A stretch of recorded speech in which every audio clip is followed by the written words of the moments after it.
Hola amigos, ¿cómo están? Bienvenidos a La Voz del 21. Mi nombre es Mayra Calderón y vamos a analizar a continuación esta detención, la captura de Betsy Chávez, ex ministra, ex premier de Pedro Castillo. ¿Por qué? Porque bueno, ella en esos momentos tiene una investigación por su participación en el golpe de Estado del 7 de diciembre. Pero ¿qué es lo que ha pasado? Ella en todo este tiempo del proceso ha evitado que la Fiscalía, o mejor dicho, el Poder Judicial, le dicte una prisión preventiva. ¿Por qué se cambia ahora la figura de comparecencia con restricciones de la que ella gozaba por una prisión preventiva? Porque al parecer consignó hechos falsos. Ella decía en todo el proceso de que tenía arraigo laboral, nunca se le conoció un trabajo, valga la redundancia, un domicilio de trabajo, tampoco se ha corroborado que ella viva en la dirección que consignó a la Fiscalía. ¿Por qué? Porque aparentemente ella vendió ese departamento en Tacna. ¿Qué significa esto? Que ella va a tener que cumplir esta prisión preventiva. Pero para analizar la situación de fondo, porque es una falta grave la que habría cometido Betsy Chávez, ya estamos conectados con Iván Montoya. Él es abogado penalista y le damos la bienvenida. ¿Cómo está? ¿Cómo está usted? Gracias por la invitación. Quería consultarle básicamente qué le parece lo que ha dictado la sala penal en evidencia de los hechos, que no se habría consignado esta dirección. Sí, parece que efectivamente lo que la Fiscalía logró convencer a la sala es lo débil o lo inexistente de lo que es su arraigo laboral y también su arraigo domiciliario, es lo que tengo entendido. A partir de lo que usted dice, es decir, alguna información falsa aparentemente presentada en el proceso, y eso es fatal, digamos que es eh, algo que tiene que ver con uno de los elementos fundamentales para proceder o no a una detención preventiva que sea, digamos que sea falseado y que no se corrobore, por lo tanto el riesgo de fuga queda latente, ¿no? Entonces, parece que a diferencia de los otros involucrados, ella, en ella evidentemente el riesgo de fuga quedó latente, ¿no? Claro, ella, como dije al inicio de la introducción, y mientras vamos viendo el video a continuación de cómo la policía la busca y la detiene, eh, ella ha dicho de que tiene arraigo laboral. En realidad, lo que se sabía era que estaba trabajando en un libro. Un libro no se sabe si es autobiográfico o simplemente se trata de relatar lo que sucedió con Pedro Castillo estando en el poder. No se conocen muy bien los detalles, pero eso puede ser considerado arraigo laboral. Y dos, perdón. Es importante también el arraigo domiciliario y por qué. Ya, sí, claro. Los arraigos domiciliarios y laboral son importantes porque denotan efectivamente la vocación de una persona y también las razones que justificarían que sea creíble, que diga que ella va a enfrentar su proceso acá y que no va a hacer ninguna maniobra de fuga. Es decir, lo importante es dar la seguridad o de la cierta confianza al órgano jurisdiccional de que se mantendrá sometido al procedimiento, ¿no? Y no va a hacer maniobras de elusión por parte de él. El hecho de estar trabajando en un libro, digamos, no le da la suficiente consistencia a su arraigo laboral. Ella creo que anunciaba de que estaba próxima a volver a dictar en una universidad, que ha sido su actividad como docente, pero digamos tampoco es que tenía en ese momento acreditado su trabajo, ¿no? Docente o algo por el estilo. Entonces, el solo limitarse, si ha sido así, el limitarse a estar trabajando un texto, un libro, pues si no se le conocía antes como escritora, por ejemplo, si hubiera sido una novelista, y, digamos, tiene una etapa política y luego vuelve, uno podría creer que es parte de su oficio y de su trabajo, pero digamos, si no lo ha sido, para la sala no genera ningún tipo de convicción de que, digamos, de que esa es actividad la que la mantendrá sometida al procedimiento, ¿no? Digamos, no genera ninguna convicción, ¿no? Ninguna seguridad. Digamos que dentro de la investigación que se le siguen a los exministros de Estado, tanto a Willy Huerta, Roberto Sánchez y Betsy Chávez, de los tres, Siempre se ha dicho, según el análisis jurídico, que Betsy Chávez presentaba más elementos para una prisión preventiva. ¿Para usted es así? Y si es así, ¿por qué? Bueno, yo supongo que porque los tres elementos que se requieren para la emisión de una prisión preventiva, que ojo, no es una condena, sino una medida cautelar para asegurarnos su presencia en el proceso, eh, digamos que los tres elementos se mostraban con alguna intensidad mayor, ¿no? Tengo la impresión que uno, el hecho de la verosimilitud de la imputación penal, es decir, el haber coparticipado con el expresidente en el intento de golpe de Estado o en la conspiración para el delito de rebelión, que es la figura, el nombre penal que se le conoce al intento de golpe de Estado, la rebelión, es efectivamente, tenía características más intensas, es decir, hay vídeos sobre cómo está cerca de él al momento de proclamar del mensaje este que tuvo infeliz a la nación, en fin, conversa con los que van a filmar, dicen, todo está yo me parece que hay ese elemento, por ejemplo, el primero, que por supuesto no es determinante para la detención preventiva, pero está mucho más intenso que en los otros. Probablemente lo de la pena eso casi todos los cumplen, la pena de tentativa o de conspiración tiene una pena muy alta. Y en el tercer tema vinculado al riesgo de fuga o riesgo de obstaculización, que en este caso parece ser más un riesgo de fuga, es lo que seguramente también lo diferenciaba del resto. El resto, yo no conozco el expediente, pero es muy probable que los otros ministros hayan presentado algún elemento de que han regresado a trabajar como abogados en algún estudio jurídico y se dedican efectivamente a ello o a algún tipo de entidad privada trabajando.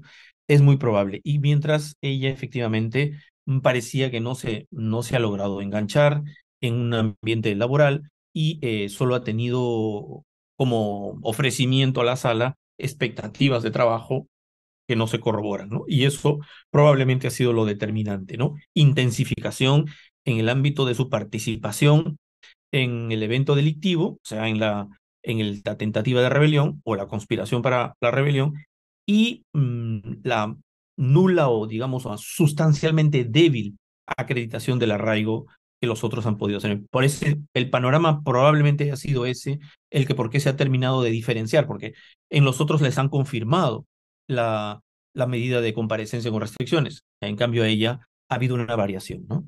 Claro. Y es importante también la conducta procesal de la imputada, porque si vamos a lo largo del tiempo de la investigación, Betsy Chávez ha tenido varios episodios. Uno de ellos es defender el golpe de Estado que perpetró Pedro Castillo. Para ella no cometió un golpe de Estado. Luego ella dijo que su presencia en Palacio de Gobierno era circunstancial. Luego presentaba cierta renuencia a entregar su pasaporte diplomático, finalmente lo entregó. Luego quiso desligarse de la seguridad de Estado y luego lo pidió nuevamente. Entonces, ¿también es importante la conducta procesal? Sí, miren, es importante la conducta procesal en la medida de que tenga alguna relación con cualquiera de los dos riesgos que sabemos. Es decir, conducta procesal que implique algún riesgo de fuga. El caso patente fue el del expresidente, ¿no? Cuando estaba camino a la Embajada de México. Esos son como determinantes para hablar de riesgo de fuga y si se cumplen los otros elementos que son más sencillos, hay una medida cautelar de detención.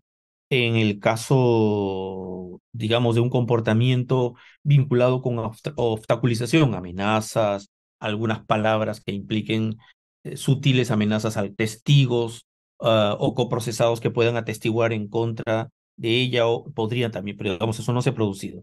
El hecho de sí, o sea, también el tema no sé si habrá sopesado el tema de su seguridad, ¿no? Para que no sea rastreada, no sea vigilada en sus movimientos y pueda tener como libertad para poder decidir a dónde está. Podría haber tenido algún tipo de consistencia, pero tengo la impresión, habría que leer la resolución, si eso ha pesado, pero parece que lo determinante ha sido el prácticamente elemento débil del arraigo domiciliario y laboral.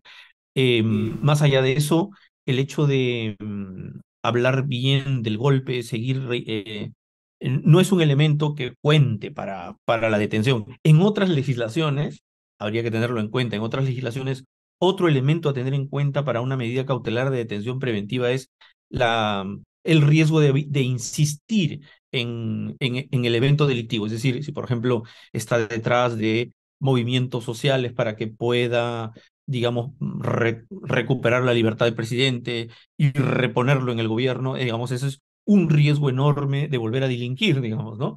Eso es un criterio que utilizan otras legislaciones que en el Perú no se tiene en cuenta, ¿no?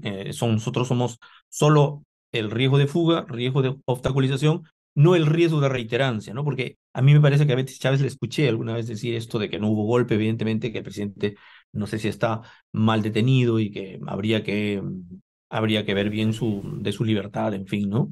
En fin, por eso hubiera habido otro tipo de riesgo, pero que ese no se toma en cuenta ahora en nuestra legislación procesal penal, ¿no? Claro. Eh, Finalmente, doctor Montoya, ¿qué sigue ahora? Porque ya es capturada, es detenida, el proceso va a Mm. continuar. ¿Cómo va a ser este proceso del juicio? ¿En cuánto tiempo podría, digamos, empezar el juicio Mm. oral? ¿Cómo va a ser? Sí, sí, sí. Bueno, pues entiendo que ha pasado o está pasando en este momento un examen médico allá en Tacna, hasta donde parece ella la tiene que traer a Lima a cumplir su detención preventiva, se tiene que establecer el centro penitenciario donde lo tiene que, donde tiene que permanecer. A partir de allí, va a tener que seguir en esa condición sus sesiones que se dispongan. Digamos, lo que queda es esa etapa final de la investigación preparatoria. Ya están en estimación preparatoria, pero digamos, falta esa etapa final, que seguramente son los recaudos de los últimos elementos de prueba que el fiscal esté tratando de acopiar. Y cuando lo tenga ya más consolidado, que será pocos meses, me imagino, porque no hay muchos involucrados, es plantear el requerimiento de acusación, ¿no? Contra los involucrados. Esto pasa por una etapa de saneamiento.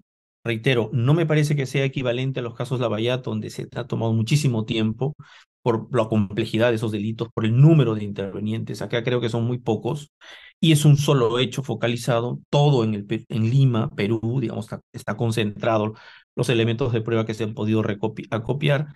Por lo tanto, para terminar el proceso de investigación preparatoria serán muy pocos meses, me imagino un par de meses y en el tercer mes de aquí contado, probablemente esté requiriendo la acusación oral. Ahí entraremos en una fase intermedia. Tal vez para fin de año estemos entrando a juicio oral con los involucrados, ¿no? Muy bien. Y para usted, en el caso de Betsy Chávez, ¿se cumplen los dos supuestos, el delito de rebelión y conspiración? Bueno, hay elementos, fíjese, para dictar una medida de detención preventiva, los elementos, no solo el fiscal, ¿ah?, sino el juez ha tenido que merituar elementos fuertes de convicción, no solo indicios simples, ni siquiera indicios relevantes, sino indicios graves de la comisión del hecho delictivo. Es decir, estamos como que a punto de, el fiscal, contrastando con lo que el propio juez ha evaluado, estamos a punto de tener un caso con, um, con altas probabilidades de que llevado a juicio oral obtenga una condena, ¿no? Yo creería que hay ya indicios graves de peso suficiente como para no solo tener el juicio oral, sino seguramente esperar una condena contra los involucrados. Creo que fue muy claro, ¿no? Sí, pero es importante que en el proceso se acredite esas otras dos participaciones, ¿no? Una conspiración de uno, del presidente, no puede existir. El caso se caería para todos. El caso se caería rotundamente. Es inevitable que se acredite el involucramiento de por lo menos dos o más personas en este hecho, ¿no? Y por eso la importancia del involucramiento de la ex primer ministra y de el otro involucrado, que es creo el ex primer ministro, ¿no? Pero también quería saber, ¿cuánto tiempo sería la pena? ¿Cuánto le podrían dar por conspiración y rebelión? Bueno, el delito de conspiración, no el de conspiración, sino el de rebelión misma, tiene más de 10 años de prisión. Yo creería que, no lo tengo aquí el código a la mano, pero este, creería yo que, aquí lo tengo más o menos. Sí, a ver, bueno, no lo tengo a la mano, pero acá está 10 ni mayor de 20. Ese es el delito de rebelión, no menor de 10 ni mayor de 20. El de conspiración debe tener un poco menos.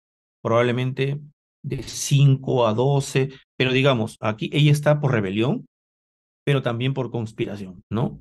Cualquiera de los dos puede ser. El de conspiración seguramente tiene una pena máxima. No lo tengo acá. Podría arriesgarme demasiado diciendo una pena, pero el de conspiración, que también es una imputación principal que ella tiene, hasta 20 años de pena privativa de libertad, ¿no? Muy bien. Muchas gracias, doctor Montoya, por recibirnos y aclarar nuestras dudas. En este caso vamos a ver cómo va manejando también el caso tanto la Fiscalía y lo que va decidiendo en el transcurso del Poder Judicial. Muchas gracias. Muy bien, ustedes. Muchas gracias. Bien, era entonces el abogado penalista Iván Montoya, que estaba con nosotros hablando sobre la situación en particular de Betsy Chávez por su participación en el golpe de Estado que perpetró Pedro Castillo el 7 de diciembre. Son dos delitos, conspiración y rebelión. Y bueno, para que se haya dado finalmente esta medida, mientras vamos viendo el video de la detención y captura en Tacna de Betsy Chávez, es porque habrían fuertes elementos. El principal es que no tiene arraigo ni laboral ni domiciliario, porque la dirección que consignó era de su departamento y la fiscal pudo asegurar y constatar que el departamento de la señora Betsy Chávez ya lo había vendido. Nosotros vamos a regresar más adelante con más noticias.